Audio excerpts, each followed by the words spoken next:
Hello to all. आज के इस वीडियो लेक्चर में हम देखते हैं ऑकरेंस देखेंगे, एलगी का ऑकरेंस देखेंगे और इसमें हम देखेंगे ऑकरेंस इसका कहाँ कहाँ पाया जाता है, एलगी कहाँ कहाँ पाए जाते हैं। तो एलगी का क्लासिफिकेशन 3 तरह से हो सकता है। पहला मोस्टली एलगी क्या होते हैं जो एक्वाटिक होते हैं, और दूसरा टेरेस्ट्रियल, और तीसरा अनयूजुअल हैबिट एलगी। ठीक है, तो एक्वाटिक एलगी, टेरेस्ट्रियल एलगी और अनयूजुअल हैबिट, ये 3 तरह के हम क्लासिफिकेशन यहाँ पे कर सकते हैं। एक्वाटिक जो फॉर्म होते हैं वो 2 तरह के होते हैं, यानी कि जो वाटर होते हैं वो 2 तरह के होते हैं, एक फ्रेश वाटर, एक मराइन वाटर। फ्रेश वाटर और मराइन वाटर का जो कॉन्सेप्ट है वो बस इतना ही कि जिस वाटर में साल्ट का कंसंट्रेशन हाई होगा वो उसको मराइन वाटर कहेंगे, और जब वो उसमें किसी भी वाटर में साल्ट का कंसंट्रेशन लेस होगा, वेरी लो होगा, तो उसे हम कहेंगे फ्रेश वाटर। अगर हम फ्रेश वाटर की बात करें तो पॉन्ड्स है, लेक है, रिवर है, तो ये सब क्या होते हैं, फ्रेश वाटर है। ठीक है, फ्रेश वाटर है।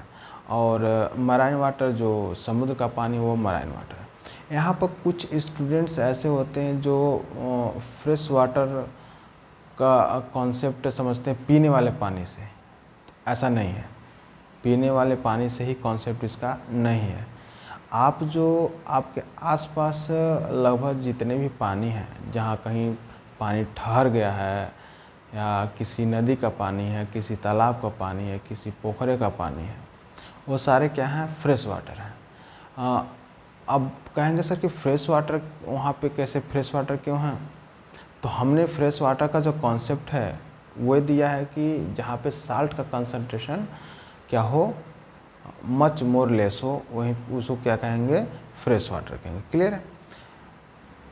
अब वो पानी जो आप देख रहे होते हैं, जो आप पी रहे होते हैं, वो लेस पॉल्यूटेड वाटर होता है, और जो पानी आप देख रहे होते हैं पॉन्ड्स, लेक में, वो मोर पॉल्यूटेड वाटर होता है। तो पॉल्यूशन, और यहाँ से पॉल्यूटेड वाटर और नॉन पॉल्यूटेड वाटर दोनों अलग अलग होंगे, वहाँ का कॉन्सेप्ट बदल जाएगा। ठीक है, और पॉल्यूशन की बात करो तो भाई पॉल्यूशन किसे कहेंगे, जब किसी भी एरिया में, पर्टिकुलर एरिया में, किसी एक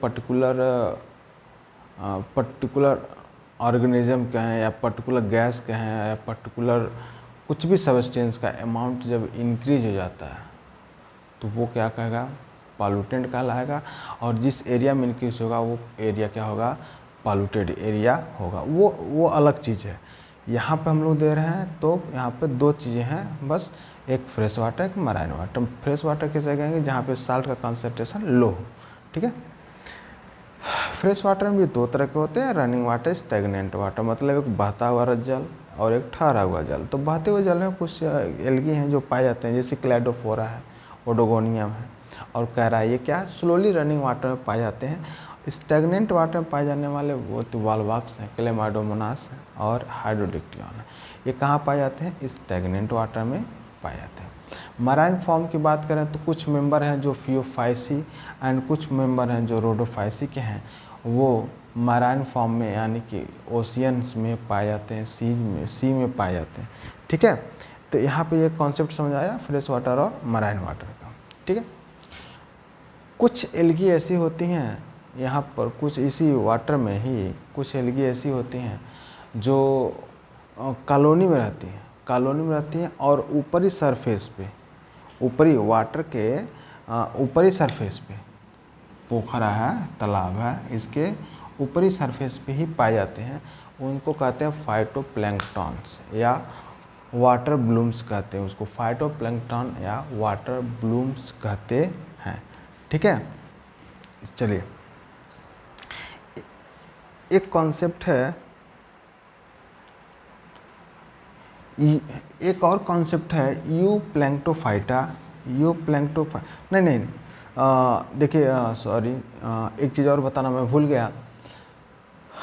तो वाटर ब्लूम्स आप जानेंगे, फाइटोप्लैंक्टन जानेंगे। ठीक है, कुछ एल्गी होती हैं जो किसी सबस्ट्रेटम को होल्ड करती हैं, सबस्ट्रेटम को होल्ड करती हैं और होल्ड करके वो ग्रो करती हैं। तो जिससे यानी कि जो एल्गी ऐसा ऑर्गन जिससे किसी वस्तु को होल्ड करती है तो उनको क्या कहते हैं हम लोग, होल्ड फास्ट कहते हैं, होल्ड फास्ट कहते हैं, ठीक ना। तो कुछ एल्गी में क्या होता है, होल्ड फास्ट पाया जाता है। होल्ड फास्ट मतलब क्या होगा कि वहाँ से वो जा करके किसी सबस्ट्रेटम को जा करके पकड़ करके वो क्या करेंगे, उसी पे अटैच हो जाएंगे। जैसे कि एग्जाम्पल के तौर में हम देख लेंगे ओडोगोनियम, यूलोथ्रिक्स, ये सब क्या है, होल्ड फास्ट इसमें पाए जाते हैं। एक टर्म है यूप्लैंक्टोफाइटॉन, एक टर्म है यूप्लैंक्टोफाइटॉन और टाइकोप्लैंक्टोफाइटॉन। यहाँ पे जगह नहीं है, लिख देते यूप्लैंक्टोफाइटॉन एंड टाइकोप्लैंक्टोफाइटॉन।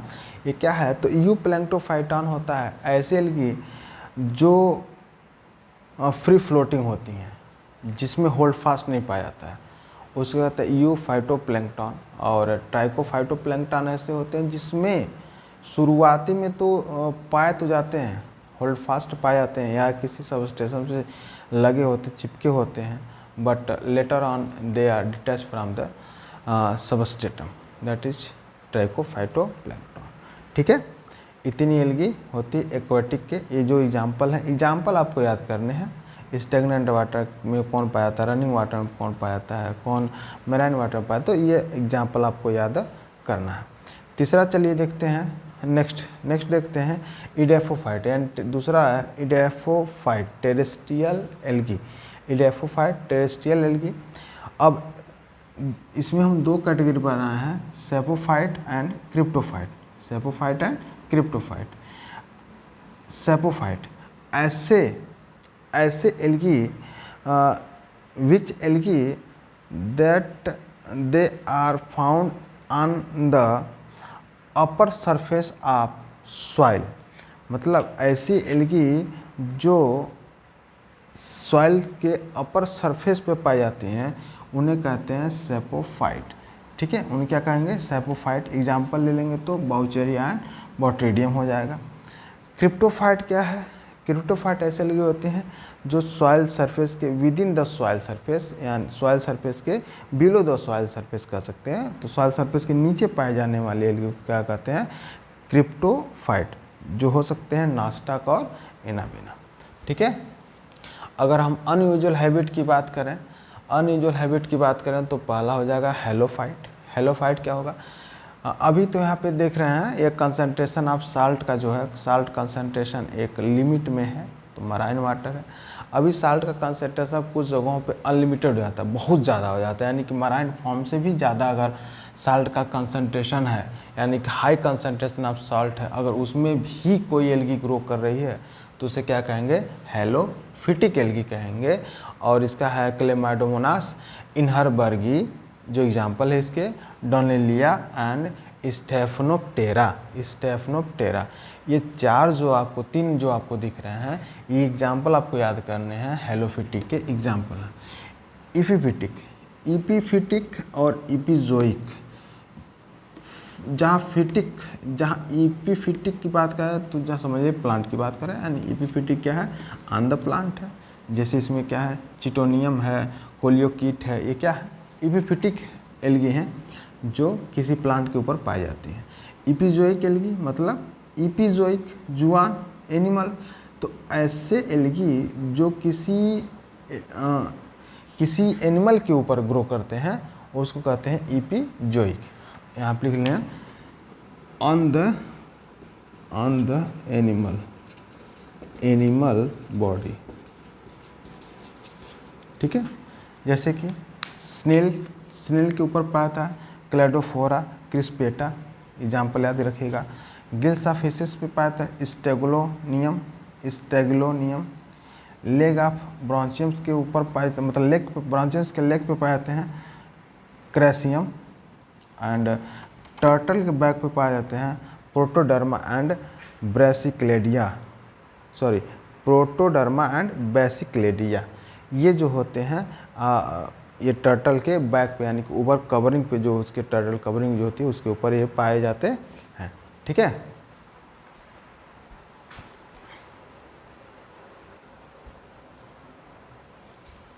चलिए देखते हैं, नेक्स्ट देखते हैं इंडोजोइक। इंडोजोइक मतलब ऐसे एल्गी जो किसी एनिमल टिश्यू के अंदर पाए जाते हैं, जैसे जू क्लोरेला पाया जाता है कहाँ पे, हाइड्रा में। तो एग्जांपल क्या हो जाएगा, जू क्लोरेला। ठीक है। और नेक्स्ट है सिम्बियोटिक एल्गी। सिम्बियोटिक एल्गी मतलब ऐसे एल्गी जो किसी दूसरे के साथ सिम्बियोटिक एसोसिएशन करके रहते हैं, उन्हें हम सिम्बियोटिक एल्गी कहते हैं। जैसे नाश्ता खाता है, नाश्ता कहना बेना। ठीक है। तो इन दोनों की जो कॉलोनी होती है वो एंथोसिरास में भी और साइकस के क्लोराइड रूट में पाई जाती है। ठीक है। तो यहाँ पर ये सिम्बियोटिक एसोसिएशन कहते हैं। आपको पूरा सिम्बियोटिक एसोसिएशन का पूरा मतलब डिटेल्स जो वीडियो आएगा वो लाइकन में हम देंगे, और लाइकन बताएंगे कि सिम्बियोटिक एसोसिएशन क्या होता है। अभी तो बस आप इतना याद जान लीजिए कि सिम्बियोटिक एल्गी होती है और वो किसी दूसरे एनिमल या किसी दूसरे प्लांट से क्या करती हैं, सिम्बियोटिक एसोसिएशन करती है। जैसे ठीक है। ये एंथोसिरास क्या है, ब्रायोफाइट है। या साइकस क्या है, जिम्नोस्पर्म है। क्रिप्टोफिटिक एल्गी, क्रायोफिटिक एल्गी। क्रायोफिटिक एल्गी मतलब on the snow, on snow. ऐसे एल्गी जो बर्फ पे पाई जाती है। ठीक है। कुछ ऐसे अल्पाइन रीजन होते हैं जो जब सूर्य का प्रकाश उस पड़ता है तो वो रेड है, रेड दिखता है, ग्रीन दिखता है, ब्लैक तरह का दिखता है। तो वो क्यों दिखता है, क्योंकि अगर रेड दिख रहा है किसी कोई स्नो जो बर्फ़ है, जो पहाड़ है, जैसे पहाड़ जो है बर्फ़ से ढका हुआ है, अगर वो रेड दिख रहा है तो उसमें क्या हो सकता है, हेमेटोकॉकस निवेलिस हो सकता है। हेमेटोकॉकस निवेलिस हो सकता है।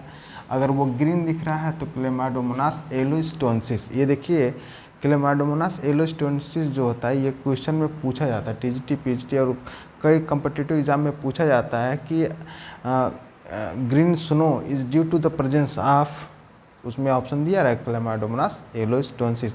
एलोस्टोनेसिस से लोग समझ जाते हैं कि येलो कलर का, नॉट येलो कलर का नहीं होगा, ये ग्रीन कलर का होता है। ब्लैक स्नो अगर दिख रहा है तो स्कॉटिएला निवेलिस हो सकता है, स्कॉटिएला निवेलिस हो सकता है। ठीक है। और नेक्स्ट देखते हैं लिथोफिटिक एल्गी। लिथोफिटिक एल्गी क्या होगा, यह ऑन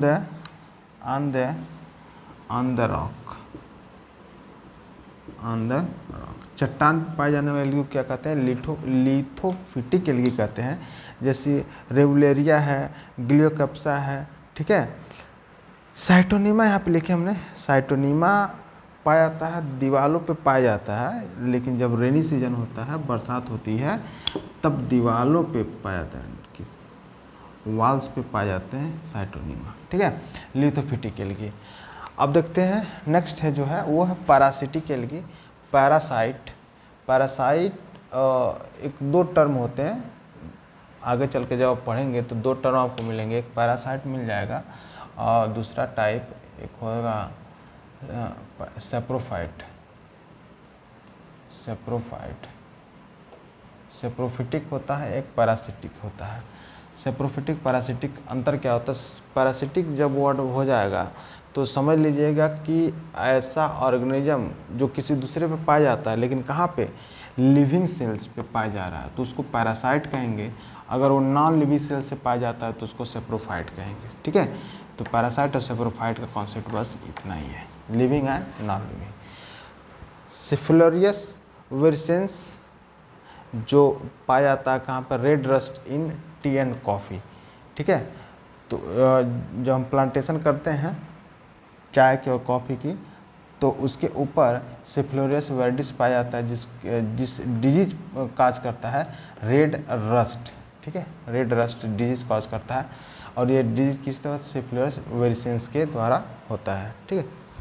नेक्स्ट देखते हैं हम लोग थर्मोफिटिक एल्गी। थर्मोफिटिक एल्गी मतलब थर्मस मतलब टेम्परेचर की बात कर रहा है। तो कुछ ऐसी एल्गी होती हैं जो अधिक टेम्परेचर पे, कहाँ से, 50 to 53, 50 सेंटीग्रेड टू 53 सेंटीग्रेड तापमान। इतने भी तापमान पे कुछ एल्गी पानी में पाई जाती है, जैसे आस्लेटोरिया ब्रेविस, सिंकॉकस इलोंगेटस एंड हेट्रोहार्मोगोनियम। ये ऐसे स्पीसीज होते हैं जो अधिक टेम्परेचर पे भी ये पाए जाते हैं। अच्छा, कुछ वैज्ञानिकों का मानना है कि ये जो थर्मोफिटिक एल्गी होते हैं वो बीजी होते हैं, BGA ब्लू ग्रीन एल्गी के मेंबर होते हैं, ब्लू ग्रीन एल्गी के मेंबर होते हैं। और आप लोग पढ़ोगे जब क्लासिफिकेशन में तो उसमें कहेंगे हम मिक्सोफाइसी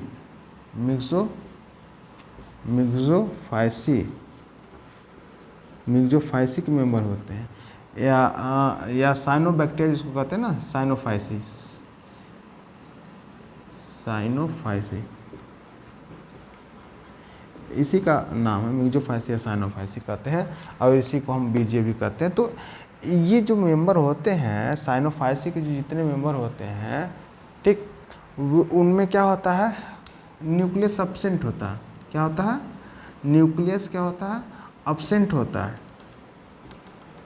न्यूक्लियस क्या होता है? एब्सेंट। कुछ ऐसे मानना है कि न्यूक्लियस एब्सेंट होता है, इसलिए ये अधिक टॉलरेट करते हैं किस पे, अधिक टेम्परेचर पे भी यह आसानी से सर्वाइव कर सकते हैं। ठीक है, तो ये रहा पूरा एल्गी का जो दूसरा पार्ट अभी आप लोगों को मैं बना रहा हूँ।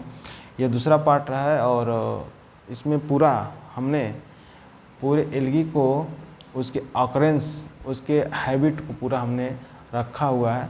और इसको आप लोग एग्जाम्पल, जितने एग्जाम्पल हैं बस उसके एग्जाम्पल याद कीजिए, और ये याद कीजिए कि क्रायोफिटिक क्या होता है, लिथोफिटिक क्या होता है। तो यहाँ पे हमने बता दिया कि रॉक, स्नो, सिम्बियोटिक, सारी चीज़ें क्लियर होती रहेंगी।